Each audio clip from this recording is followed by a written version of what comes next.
भागलपुर जिले के गोराडीह अंचल क्षेत्र में जमीन म्यूटेशन से जुड़ा एक बड़ा फर्जीवाड़ा सामने आया है, जिसने प्रशासनिक तंत्र को झकझोर कर रख दिया है। अंचल अधिकारी सोनू भगत की सतर्कता और सख्त जांच के दौरान 3 अलग अलग मामलों में फर्जी केवाला के आधार पर ऑनलाइन दाखिल खारिज कराने की कोशिश का खुलासा हुआ है। मामले की गंभीरता को देखते हुए तत्काल कार्रवाई करते हुए संबंधित लोगों के खिलाफ प्राथमिकी दर्ज कर दी गई है। जांच में यह स्पष्ट हुआ है कि भू माफिया गिरोह सुनियोजित तरीके से नकली दस्तावेज तैयार कर सरकारी सिस्टम को चकमा देने की कोशिश कर रहे थे। चौंकाने वाली बात यह है कि इन मामलों में कर्मचारी और राजस्व अधिकारी की रिपोर्ट के आधार पर फाइलें अंतिम स्वीकृति तक पहुंच गई थी। हालांकि सीओ सोनू भगत ने जब स्वयं संचिकाओं की गहन जांच की तो तीनों केवाला फर्जी पाए गए। इस मामले में मोहन शाह, संतनगर, गोराडीह मंजू देवी, हरचंडी, रजौन बांका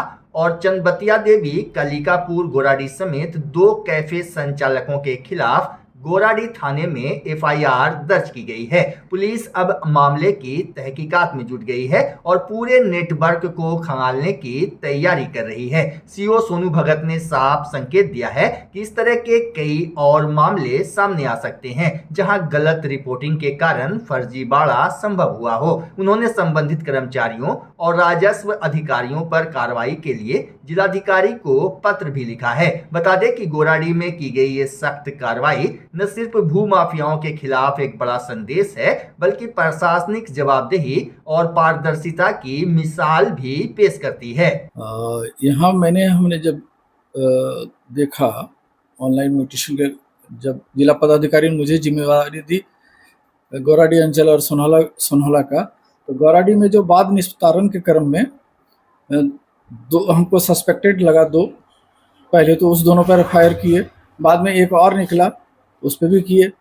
उसमें है क्या, केवाला में कहीं ना कहीं क्रॉप करके फर्जीवाड़ा करके उसको ऑनलाइन कराया गया।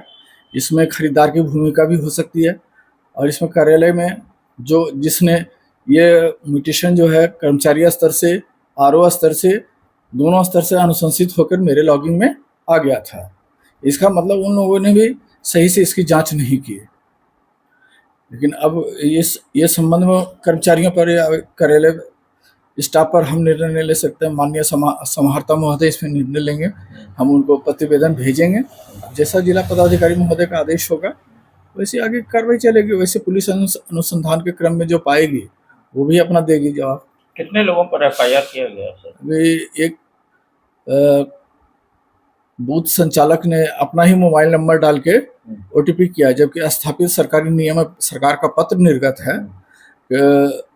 उसमें आवेदक जो होते हैं वो अपने मोबाइल नंबर में प्राप्त होता है ओटीपी, उसी ओटीपी को इंटर करने पर सबमिट होता है आवेदन। किसी ऑपरेटर को अपना मोबाइल नंबर या किसी दलाल को देने का नहीं है। दलाल और ऑपरेटर पर कार्रवाई करने के लिए सरकार का पत्र निर्गत है विभाग से, तो उसी के लाइट में हमने एफआईआर किया है। क्या एफआईआर है सर? 2 एफआईआर किया है अभी। 2 एफआईआर किए हैं। एक एफआईआर में 2 आदमी संलिप्त हैं, एक एफआईआर में एक इंडिविजुअल, दोनों अलग अलग मौजा के हैं। क्या लगता है कितना बड़ा फर्जीवाड़ा है सर ये? फर्जीवाड़ा तो लगता है कि पहले भी हुआ होगा, तभी लोग इतना हिम्मत कर पा रहे हैं। नहीं तो ऐसे तो हिम्मत किसी की नहीं होती फर्जीवाड़ा करने की।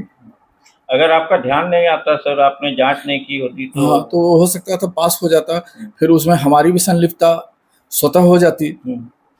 इसलिए हमने मॉनिटरली उसको जितना भी अभी हम निष्पादन कर रहे हैं, थोड़ा विलम्ब ही सही, 2 घंटा बाद में होगा, लेकिन हम पूरा सर्वर पर, ऑनलाइन सर्वर पर रजिस्ट्री के जाके मिलान करते हैं।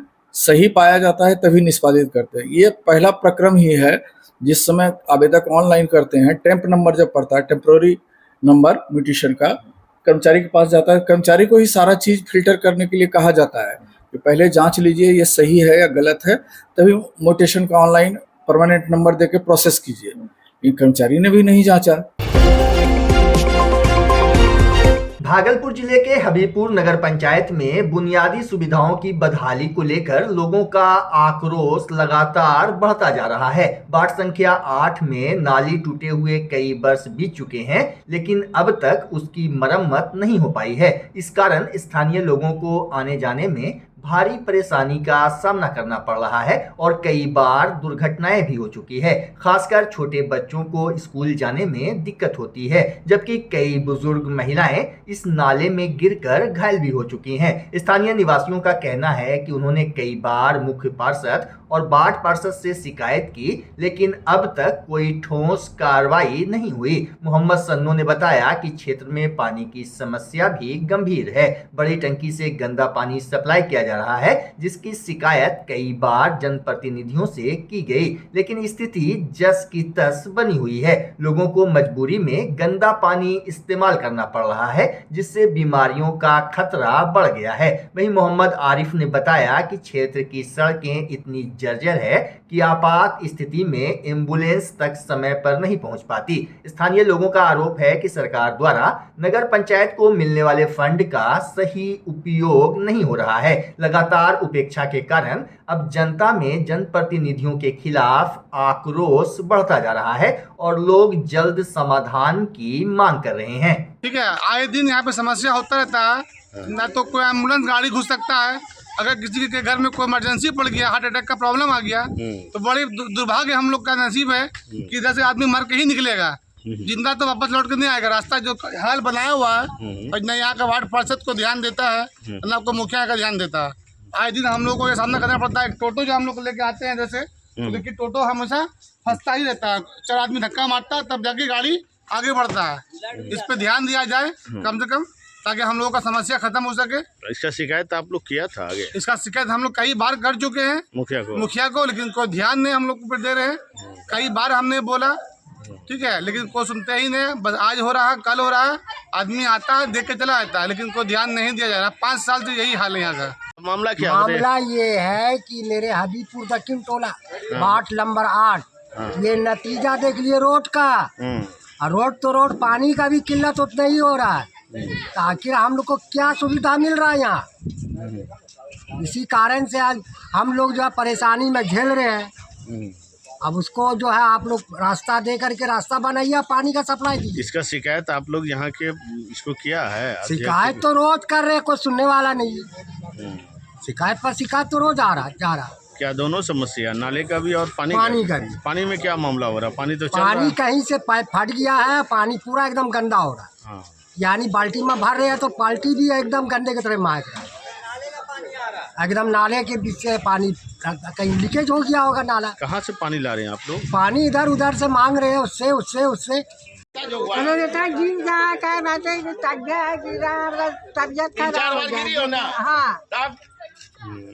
नाली में नाली में नहीं, रोड मामला कौन सी है? यही जो नाले में आदमी गिर रहा, बच्चा सब। हाँ। बच्चा लोग गिर रहा है। कितने दिन से ये हो रहा है? 6 महीने से ऐसा हो रहा। आप मुखिया को यहाँ के कहा? मुखिया को कहा गया, क्या हो गया? कुछ सुनवाई नहीं लेता है। पानी ऐसा आ रहा, कादो पादो सब। और क्या पानी जो आ रहा कादो वाला एकदम पूरा। पानी कहाँ से आ रहा है? पानी मस्जिद के पास से आ रहा है। हाँ, क्या हो रहा है उसमें? पूरा एकदम गंदा पानी आ रहा है, नाले का पानी। कौन सा गांव है ये? हबीबपुर दक्षिण टोला है, वार्ड नंबर 8, पहले 5 था। अच्छा। और क्या समस्या है? समस्या तो ये देखिए, रोड का देख लो, पूरा रोड की यहाँ से वहाँ तक जो है चल नहीं सक रहा आदमी। मुंगेर जिले के असरगंज प्रखंड के बैजलपुर पंचायत में रविवार को मुख्यमंत्री सम्राट चौधरी का दौरा चर्चा में रहा। हेलीकॉप्टर से पहुंचे मुख्यमंत्री का स्वागत स्थानीय जनप्रतिनिधियों ने किया, जिसके बाद वे सीधे कार्यक्रम स्थल पहुंचे और लोगों के साथ प्रधानमंत्री नरेंद्र मोदी के मन की बात का 133वां एपिसोड सुना। अपने संबोधन में मुख्यमंत्री ने कहा कि पहली बार विधायक और मुख्यमंत्री बनने के साथ ही उनके कंधों पर बड़ी जिम्मेदारी है। उन्होंने अधूरे विकास कार्यों को पूरा करने का भरोसा दिलाया और प्रशासनिक शक्ति का संकेत देते हुए कहा कि अब ब्लॉक एवं अंचल स्तर तक फाइलों की मॉनिटरिंग होगी, लापरवाही पर कार्रवाई तय है। मुख्यमंत्री ने 125 यूनिट तक मुफ्त बिजली, सोलर ऊर्जा विस्तार, 4 लेन सड़क और जल प्रबंधन जैसी योजनाओं का जिक्र किया। अतिक्रमण पर सख्ती की चेतावनी देते हुए उन्होंने कहा कि कानून सभी के लिए समान है। कार्यक्रम में कई अधिकारी और जनप्रतिनिधि मौजूद रहे। का मैं विधायक बना हूं और पहली बार में ही बिहार का मुख्यमंत्री बन गया, ये सबसे महत्वपूर्ण है साथियों। मैं विधायक तो कई बार रहा हूं, विधान परिषद का सदस्य रहा हूं, लेकिन जिस इलाके में जन्म लिया था पहली बार सेवा करने का मौका मिला है। और आपके माध्यम से आज प्रदेश में देश के यशस्वी प्रधानमंत्री आदरणीय नरेंद्र मोदी जी ने और बिहार के पूर्व मुख्यमंत्री नीतीश कुमार जी ने बिहार की गद्दी पर बिहार का मुख्यमंत्री बनाने का काम किया था।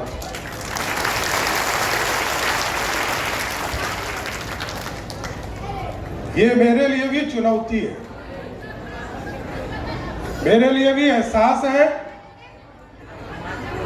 कि बिहार को बदलना है, बिहार को समृद्धि की ओर ले जाना है और विकसित भारत का सपना जो आदरणीय प्रधानमंत्री जी ने देखा है। अभी मन की बात में उन्होंने कई तरह की चीजों को बताया, किस तरह दुनिया को शांति का संदेश देने का काम भगवान गौतम बुद्ध ने किया था सर। किस तरह चौर में चिड़िया साइबेरियन बर्ड आकर आपके खेतों में घूमने का काम करती है, आपके खेतों से फसलों का जो अनाज बच जाता है उसको उठाकर ले जाते हैं।